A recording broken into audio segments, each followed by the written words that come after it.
High FM, 101.9 megahertz of life. President Cyril Ramaphosa has announced a cabinet reshuffle introducing changes to several key ministries within the government of national unity.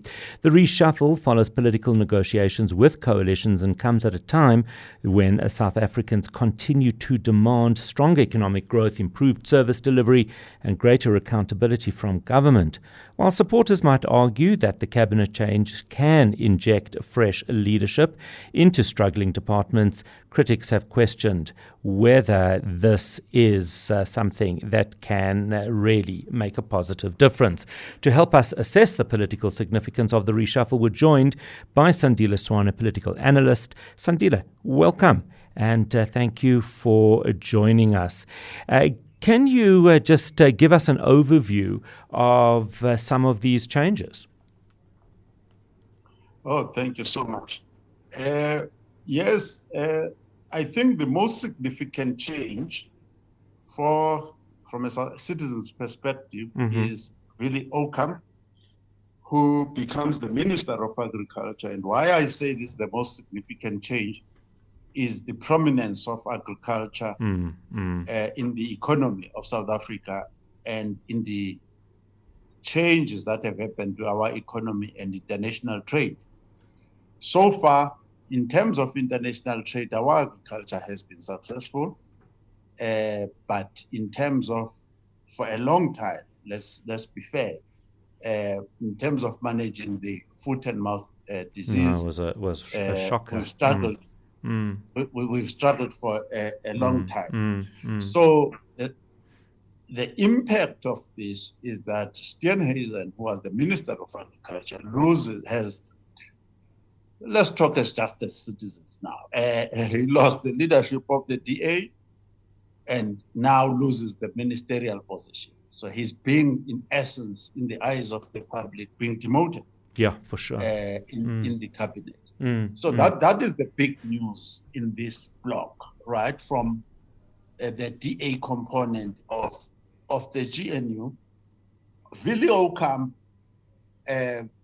he's touted as a farmer and in good terms with the agricultural industry. They trust him probably better than Steenhuisen. Yes. And we hope that he'll do a good job. Steenhuisen is being moved to be the Deputy Minister in the Trade and Industry. Yeah, I wanted to ask you about that. What your thoughts on that are? It's an interesting position, the Deputy of Trade and Industry.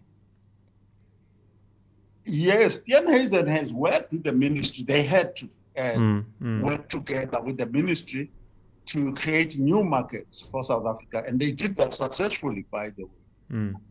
So South Africa has been succeeding in creating new markets and expanding foreign trade, which is why our agricultural industry is actually quite profitable right now as we speak, by the way, although regardless of this other controversy. So I expect that although from an ego perspective, he will be head, but the job he's been given, I think he will be able to do. And the man he's got to work with, which is Tao, they've been working together all this time. They should be able to make a good success together. Right. Then the other positions, from a DA perspective, I think they wanted to bring relatively more senior people, more heavyweights in their perspective. So David Mainir comes in to replace Willie Ocamp in forestry, in Ministry of Forestry, Fisheries and Environment, another sensitive sector,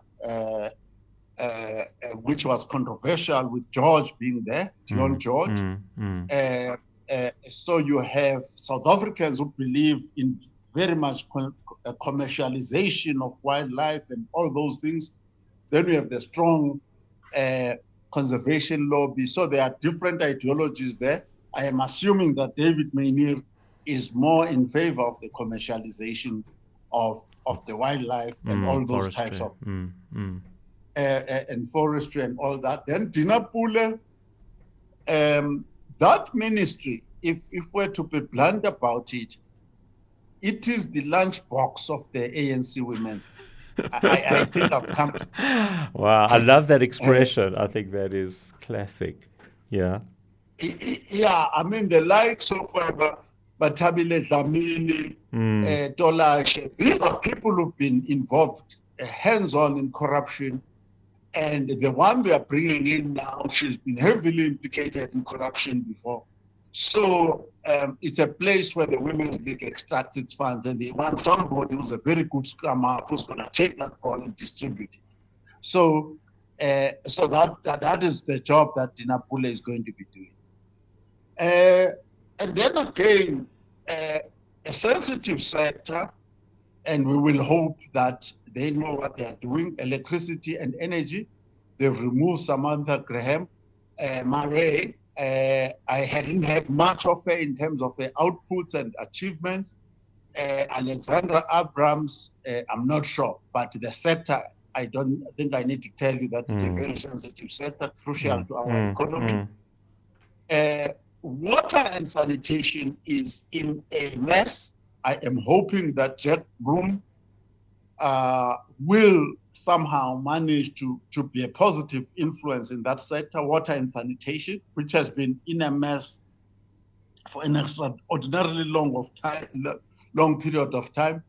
And some people, you could probably quantify, I just didn't do it before this meeting, the extent to which the water and sanitation is undermining the economy. We do these calculations for electricity, but people forget that without water, we are still in the drought.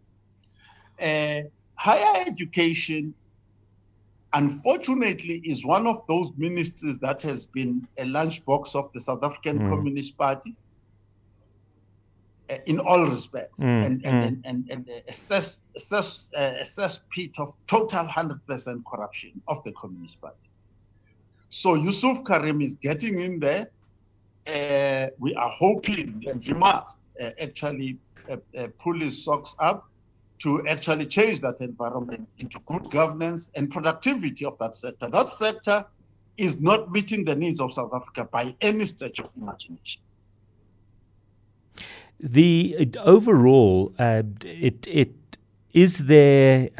Has this been thought through in a positive and constructive way, even given some of the challenges that you've mentioned?